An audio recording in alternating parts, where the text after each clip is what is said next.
दोस्तों सच ही तो है, कोई किसी का नहीं है जग में, नाते हैं नातों का क्या। इंडियन लेजेंडरी फेस में आज हम बात कर रहे हैं अभिनेत्री मीना कुमारी की, जो बेपनाह दर्द को सिमेटकर इस दुनिया को अलविदा कह गई। सबके दुखों में खुशियों की महक बिखेरने वाली मीना कुमारी का अपना दामन दर्द के आंसुओं से भरा रहा। और तो और जब उसे अपनों की सख्त जरूरत थी, तब उस वक्त उसके अपने भी पराये हो गए। जिस पर भी उसने भरोसा किया, सभी ने उसे धोखा ही दिया। मौत के अंतिम दिनों में वो बिल्कुल अकेली पड़ गई थी। तो दोस्तों ले चलते हैं उस दर्द भरी कहानी की तरफ, जहां आंखों में अश्कों का सैलाब था, दिल में गम का तूफान था, वह होठों पर दर्द की सिसकियां थीं, जिसका अंत काफ़ी दर्दनाक रहा।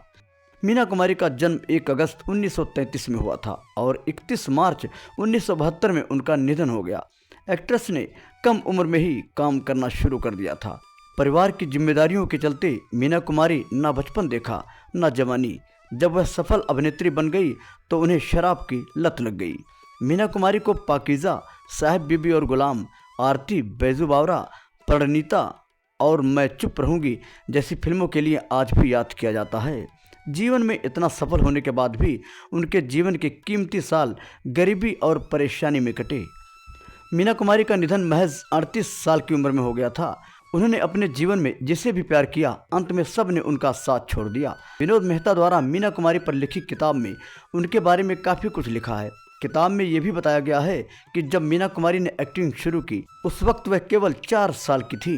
विनोद मेहता की किताब में लिखा है, पहले दिन जब मैं काम पर निकली तो मुझे जरा भी अंदाजा नहीं था कि मैं बचपन की सामान्य खुशियों को अलविदा कह रही हूँ। मैंने सोचा कि मैं कुछ दिनों के लिए स्टूडियो जाऊँगी और फिर स्कूल जाऊँगी, कुछ चीज़ें सीखूंगी और बाकी बच्चों की तरह खेलूंगी और मौज मस्ती करूंगी, लेकिन वैसा कुछ नहीं हुआ। मीना कुमारी ने अपने फिल्मी कैरियर में बहुत काम किया और जब वह सफल हुई तो उन्होंने कई नए लोगों को भी काम पाने में मदद की।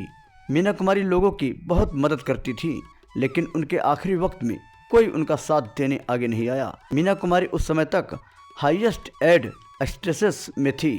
जब वह अपने पैरों पर खड़ी थी तो उन्होंने पैसों की कभी परवाह नहीं की। मीना के पति का नाम कमाल अमरोही था। कहा जाता है कि वह उनके साथ मारपीट किया करते थे। इतना ही नहीं, कहा यह भी जाता है कि मीना कुमारी के पति उन्हें कई दिनों तक भूखा प्यासा रखते थे। बड़ी बहन खुर्शीद के अनुसार कमाल अमरोही की फिल्म पाकीज़ा में मीना कुमारी ने मुफ्त में काम किया था। मीना कुमारी को लोगों की मदद करने की जो आदत थी, उसी ने उन्हें कंगाल कर दिया था। रिपोर्ट्स के मुताबिक अंत समय में उनके पास अस्पताल का बिल भरने के लिए 3500 रुपये तक नहीं थे। घर से अस्पताल जाने के पहले उन्होंने 10,000 रुपये का इंतज़ाम किया और उसमें से 5,000 अपनी बहन खुर्शीद को दिए और बाकी के 5,000 डॉक्टर को दिए थे। लेकिन मरने के बाद कोई भी उनकी डेड बॉडी रिलीज़ करवाने के लिए 3500 रुपये नहीं दे सका। उनके पति रहे कमाल अमरोही ने भी उस वक्त उनके शो के लिए पैसे नहीं दिए। इसके बाद मीना कुमारी के डॉक्टर ने अपनी पत्नी की मदद से बिल भरा और उनका शो रिलीज़ करवाया।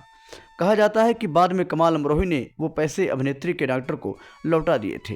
कहा जाता है कि शराब की बुरी लत के कारण ही मीना कुमारी का रिश्ता कमाल अमरोही के साथ खराब हुआ था। इस बात का पछतावा उन्हें अपने आखिरी समय में होने लगा था। मीना कुमारी के सौतेले बेटे ताजदार के मुताबिक जब वह मीना कुमारी से मिलने गए थे तो वह उन्हें रोती हुई मिली थी। उन्हें पछतावा हो रहा था और कह रही थी कि उन्होंने गलतियां की हैं। वह खुद के साथ साथ फिल्म इंडस्ट्रीज को भी कोस रही थी और कह रही थी, अल्लाह उन्हें कभी माफ़ नहीं करेगा जिन्होंने मेरा घर बर्बाद किया है। मीना कुमारी और एक्ट्रेस नरगिस काफ़ी अच्छे दोस्त हुआ करते थे। लीवर सिरोसिस से जूझने के बाद मीना कुमारी का निधन हुआ था। जब उनके अंतिम दर्शन करने नरगिस पहुंची तो उन्होंने अपनी सहेली को देखकर एक बात कही थी, मीना तुम्हें मौत मुबारक हो। नरगिस मीना कुमारी के दर्द से वाकिफ़ थीं, इसलिए उन्होंने ऐसा कहा था। उन्होंने मीना के शो को देखकर बोला था कि यह दुनिया आप जैसे लोगों के लिए नहीं है। तो दोस्तों आज के वीडियो में बस इतना। फिर मिलेंगे नई वीडियो में एक नई कहानी के साथ।